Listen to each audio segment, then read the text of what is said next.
नाज़रीन ग्रामी, मौजूदा हालात में बहुत बेहतरी आ रही है और हालिया फलस्तीन इसराइल जंग इन हालात में आलमी सतह पर बहुत ज्यादा बेचैनी का सबब बन रही है। हमने बहुत सारे मौज़ूआत पे बात की है, लेकिन हम में से बहुत सारे लोग ये नहीं जानते कि आखिर यहूदी फलस्तीन की सरजमीन में आए कैसे और इनकी तारीख क्या है। आज की इस वीडियो में हम आपको यहूदियों की मुकम्मल तारीख से आगाह करने की कोशिश करेंगे और आपको बताएंगे कि यहूदी कौम ने किस किस तरह मुख्तलिफ ज़मानों में क्या क्या स्या कारनामे सरअंजाम दिए हैं और इन्होंने फलस्तीन पे कब्जा कैसे किया। प्यारे साथियों, यहूदी कौम की इब्तिदा बुनियादी तौर पर हजरत मूसा अलैहिस्सलाम के ज़माने से हुई और हजरत मूसा अलैहिस्सलाम के मानने वाले पैरोकार यहूदी कहलाए। इसके बाद नस्ल दर नस्ल इसी खानदान में से इन पर नबी माबूस होते रहे, जिनमें सबसे नुमाया हजरत दाऊद अलैहिस्सलाम, इनके बेटे हजरत सुलेमान अलैहिस्सलाम और हजरत याकूब अलैहिस्सलाम और इनके बेटे हजरत यूसुफ अलैहिस्सलाम है। नाज़रीन, यहूदियों के उरूज का ज़माना हजरत दाऊद अलैहिस्सलाम और इनके बेटे हजरत सुलेमान अलैहिस्सलाम के दौर में था और यही वो वक्त था जब यहूदियों को अल्लाह रब्बुल इज़्ज़त की जानिब से बशारत दी गई थी कि अगर वो अल्लाह रब्बुल इज़्ज़त के अहकामात पर अमल करें और अपनी नाफरमानी और सरकशी से बाज रहें तो अल्लाह रब्बुल इज़्ज़त इन पर करम फरमाते हुए इनके इलाकों को बढ़ाएगा और इन्हें इतना कुछ अता करेगा कि वो पूरी दुनिया पे हुक्मरान होंगे। इस सब का मतलब यहूदियों ने बहुत ही गलत निकाला और वो अपने आप को पूरी दुनिया की हुक्मरानी का अहल समझने लगे और बाकी पूरी दुनिया को अपने आप से कमतर समझते हुए इन्होंने हमेशा अपने आप को ही मजबूत बनाने पर जोर दिया। दोस्तों, चूंकि अल्लाह रब्बुल इज़्ज़त की जानिब से सबसे ज्यादा अंबियाए कराम यहूदी कौम पर भेजे गए हैं, इस बिना पर जहां ये खुद को सबसे ज्यादा बरतर समझते हैं, वहीं पे ये कौम निहायत चालाक, मक्कार, सरकश, जिद्दी और नाफरमान कौम है और इन पे अल्लाह रब्बुल इज़्ज़त ने मुख्तलिफ अदवार में अजाब भी नाजिल किए हैं, क्योंकि यहूदियों ने अपने बहुत सारे अंबिया को शहीद किया, इनका मजाक उड़ाया, इन्हें जिला वतन किया और इनको तरह तरह की अजियतें दी। अगर हम दुनिया के सबसे पुराने मजहब की तरफ देखें तो वो है जो सैयदना इब्राहीम अलैहिस्सलाम लेकर आए। हजरत इब्राहीम अलैहिस्सलाम के दो बेटे हजरत इसहाक अलैहिस्सलाम और हजरत इस्माइल अलैहिस्सलाम थे और हजरत इसहाक अलैहिस्सलाम की औलाद में से ही सारे अंबिया आए और इन्हीं की औलाद में से हजरत याकूब अलैहिस्सलाम भी हैं, जिनका लक़ब इसराइल था और जिनकी वजह से अल्लाह रब्बुल इज़्ज़त ने इस कौम को जा बचा कुरान करीम में बनी इसराइल के नाम से मुखातिब किया है। हजरत इसहाक अलैहिस्सलाम की औलाद से सारे अंबिया आते रहे। हजरत याकूब अलैहिस्सलाम, हजरत यूसुफ अलैहिस्सलाम, हजरत मूसा अलैहिस्सलाम, हजरत हारून अलैहिस्सलाम, हजरत लूत अलैहिस्सलाम, हजरत दाऊद अलैहिस्सलाम, हजरत सुलेमान अलैहिस्सलाम, हजरत उज़ैर अलैहिस्सलाम, हजरत जुल्किफल अलैहिस्सलाम और बेशुमार अंबियाए कराम हजरत इसहाक अलैहिस्सलाम की नस्ल से आए और हजरत इस्माइल अलैहिस्सलाम की नस्ल से कोई नबी नहीं आया, जिसकी वजह से ये बनी इस्माइल को अपने आप से कम तर समझते थे और बनी इसराइल अपने आप में बहुत ज्यादा एहसास से बर्तरी के आदी हो गए और इन्होंने खुद पे तकब्बुर शुरू कर दिया। इसी तकब्बुर की वजह से अल्लाह ने इन पर अजाब भी नाजिल किए और इनको दुनिया और आखिरत की तबाही की वईद और वार्निंग भी दे दी और इनके साथ यही होता रहा कि मुख्तलिफ अदवार में मुख्तलिफ बादशाहों ने इनको अपने इलाकों से निकाला, बेदर्दी से कत्ल किया और इनके ऊपर जुल्मों सितम किए, क्योंकि इन्होंने हर दौर में अपनी साजिशों और मकारियों से हर बादशाह और हर इलाके के बाशिंदों को तंग किया।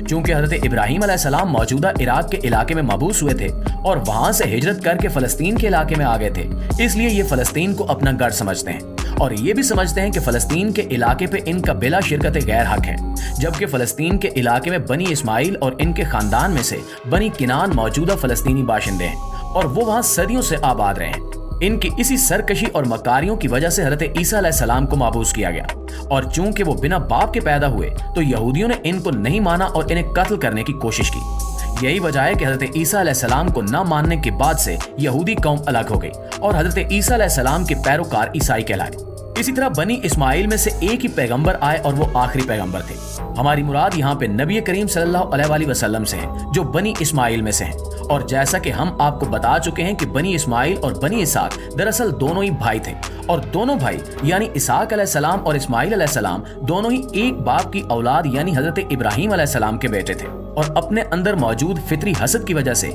यहूदियों ने हजरत मोहम्मद सल्लल्लाहु अलैहि वसल्लम का भी इनकार किया और इनके खिलाफ साजिशें की। आप दौरे नबूवत को देखें तो यहूदियों की पूरी तारीख इन्हीं साजिशों से भरी हुई है। प्यारे साथियों, आज का हमारा मौजू बेहद वसी है और इसे एक वीडियो में समोना बहुत मुश्किल है, लेकिन हम आपको बताते चलें कि यहूदियों की यही हरकतें, यही साजिशें, मक्कारी, लालच और मालो जर को समेटने की हवस थी, जिसकी वजह से पहली जंग अजीम में जर्मनी को शिकस्त हुई और हिटलर ने यहूदियों को इसका जिम्मेदार समझा और दूसरी जंग अजीम के दौरान उसने पूरी दुनिया से चुन चुन कर यहूदियों का कत्लेआम किया, जिसकी मिसाल में सबसे बड़ा हवाला पोलैंड में वाक़ कैंप का दिया जाता है, जहां पे हिटलर ने एक दिन में हजारों यहूदियों को कत्ल करवाया, क्योंकि वो इन्हें निहायत मक्कार और लालची कौम समझता था और इनकी हरकतें भी ऐसी ही थी, जिसकी वजह से हिटलर इनसे शदीद नफरत करता था। हिटलर की इसी नफरत का फायदा उठाते हुए कुछ बचे कुचे यहूदियों ने पूरी दुनिया में खुद को मजलूम मशहूर किया और कई मगरबी ममालिक की तरफ से इनको ऑफर दी गई कि आप हमारे इलाके में आ जाएं और हम आपको आबादी के लिए अलग जमीन दे देंगे। बेशक आप वहां अपना मुल्क बना लें, लेकिन इन्होंने इनकार करते हुए फलस्तीन का रुख किया।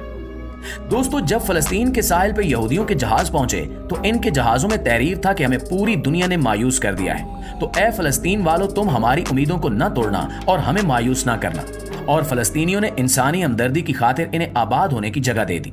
ये इसी धोखाधड़ी से फलस्तीन में वारिद हुए और आहिस्ता आहिस्ता अपने मालो जर की बदौलत इन्होंने जमीनें खरीद कर वहां पे कब्जा करना शुरू कर दिया और इसके बाद इसी तरह इसराइल बना। इसके बाद जो कुछ हुआ वो तारीख का हिस्सा है और ये इसराइल जो धोखे की बुनियाद पर बना वो आज इस कदर ताकतवर हो चुका है कि फलस्तीन के इलाके के बचे कुचे फलस्तीनी मुसलमानों को मुकम्मल तौर पर खत्म कर देने पर तुला हुआ है। यहूदियों ने अपने आप को हर शोबे में इस कदर मजबूत बनाया है कि आज बड़े बड़े मगरबी ममालिक इनकी पुश्त पे खड़े हैं और इनकी मुकम्मल इमदाद कर रहे हैं। नाज़रीन, मौजूदा जंग भी यही है कि ये अपने आप को पूरी दुनिया पे हुक्मरानी का अहल समझते हैं और इनका पहला स्टेप ही इसराइल को इस कदर मजबूत बनाना है कि इसकी तरफ कोई देख ही न सके और यहाँ से जंग को शुरू करते हुए पूरी दुनिया के लेवल पर ले जाना है। और इनके नजदीक पूरी दुनिया की आबादी नापाक और निजस है, जबकि यही बरतर और मुकद्दस मखलूक हैं। यहाँ तक कि ये खुद को अल्लाह के बेटे भी कहते हैं, नऊजुबिल्लाह। आप इससे अंदाजा कर सकते हैं कि इस कौम की सरिश्त में कैसी मकारी और धोखाधड़ी कूट कूट कर भरी हुई है। यही वजह है कि अल्लाह ताला ने इन पे मुख्तलिफ अदवार में बेशुमार अजाब नाजिल किए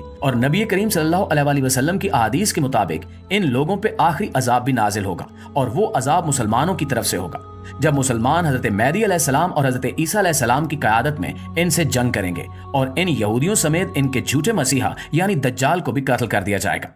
इस वक्त जरूरत इस बात की है कि हम मुसलमान अपने आप को पहचानें, अल्लाह रब्बुल इज्जत के अहकामात पर अमल करें और अपने आप को मुत्तहिद रखें ताकि हम इन यहूदियों की चीरा दस्तियों, मजालिम और साजिशों का मुकाबला कर सकें